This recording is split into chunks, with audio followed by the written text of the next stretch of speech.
I call it a green gold. Legit never called it that ever. I do now. Today we're going to be making one of my most favorite things to eat. We eat it as a garnish, we put it in and on pierogies, sauerkraut. This is the easiest thing to start off your canning and prepping journey. Not only is it good for you, but it's delicious, it's simple to make. So let's show you how to make your own sauerkraut. Obviously the ingredients we're going to be using today are a cabbage. We've made sauerkraut with red cabbage, but today we're just using a green cabbage. And I'm going to show you something really important that you're going to need to remember. It's going to come in handy later on when we're making the sauerkraut. And it involves saving a few of the whole leaves right off the start. Those really waxy ones. Second, you're going to need salt. Doesn't need to be pickling salt, but I do recommend that you get some sort of salt that's mineral rich. I love to use Atlantic sea salt. This is Atlantic gray sea salt. It's just got more minerals and it's just better. I like it. I don't know if it's actually better. It's just cool to have different types of salt. Third thing you're going to need is a jar. You can use a mason jar. You can use a big glass jar. We like to save our store-bought pickles and our store-bought sauerkraut jars because they come in super handy for when we want to make our own. So you're going to need some of these, and that's it. That's all you need. Maybe a fork, maybe a knife, something to push the sauerkraut down, and that's just a little bit of time. Let's get to it.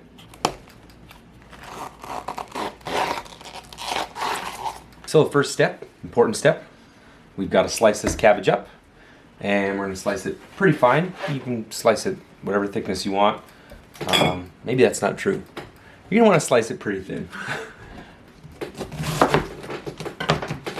So that's pretty thick for sauerkraut. You can get it thinner if you use like a mandolin slicer, which we have, but we're not gonna use that. So this is about what we're going to use, but you can get it as thin as you want.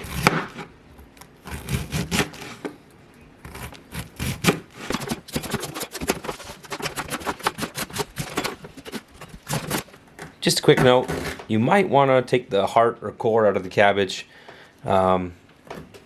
You don't have to though. I sometimes chop it up too. It's all good. This is your cabbage world. In your cabbage world, you can do whatever you want with your cabbage. So once your cabbage is sliced up, you do need to kind of take this and probably like cut it in half, so like chop it. You can do really fine. I like my kapusta, my sauerkraut a little longer, so we're gonna just not slice it at, and we're gonna go in half. So you end up with pieces that look sort of like that. Okay, that's what you're gonna end up with. You're gonna end up with a bunch of cabbage, and this is the first step. And let's get into the second step while Kayla keeps chopping up her cabbage over there. Okay. Good job. Okay. Here's where you can use a fork or the handle of a knife or something. I'm gonna try and use this. What's this one? The mortar or the pesto? Pesto. This is the pesto, and I'm gonna crunch it in. So this is basically what you do. Take your sauerkraut. You do a layer on the bottom of the jar. Okay. Take some salt, sprinkle some salt in there. I don't know how much, like a sprinkling. So then we're just kind of squishing this down in there.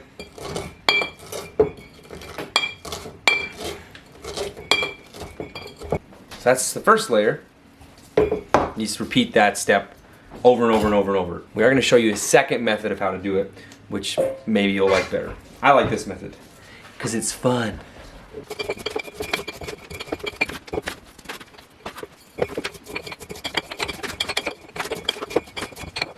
So the cabbage and the salt does something scientific, and it makes it wet, and then it kind of ferments in those juices, and I don't know why, but that's what makes it good.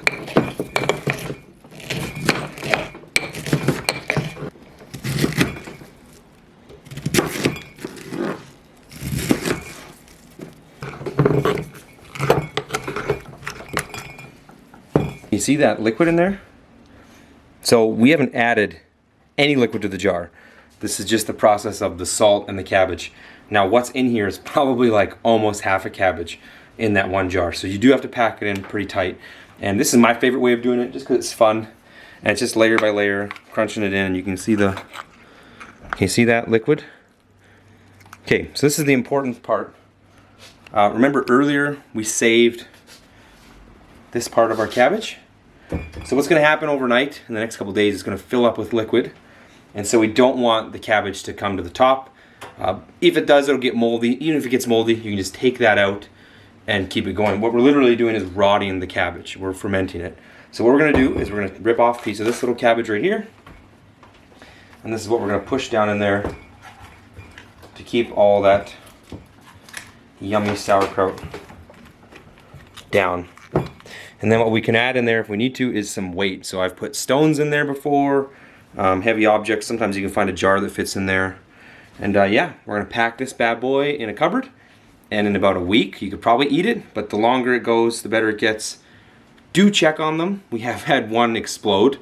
You do need to be a little careful if you pack it too tight. I've left a lot of room in this one, so that doesn't happen. But maybe in a couple days, you'll just come and you just pop that lid off. Leave it in a cool, dark area.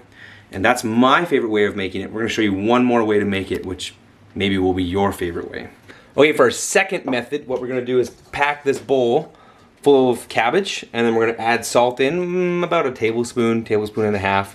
And we're going to start massaging it with our hands until it starts getting soft and kind of feels like coleslaw. It won't be stiff and crunchy. You kind of just break up the fibers, and then once we get that, kind of get a bowl full, we'll just pack it into a jar and kind of do the same thing as we did last time.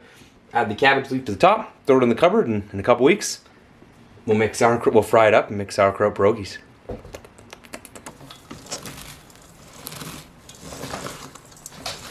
Well, that is it. Our sauerkraut is made.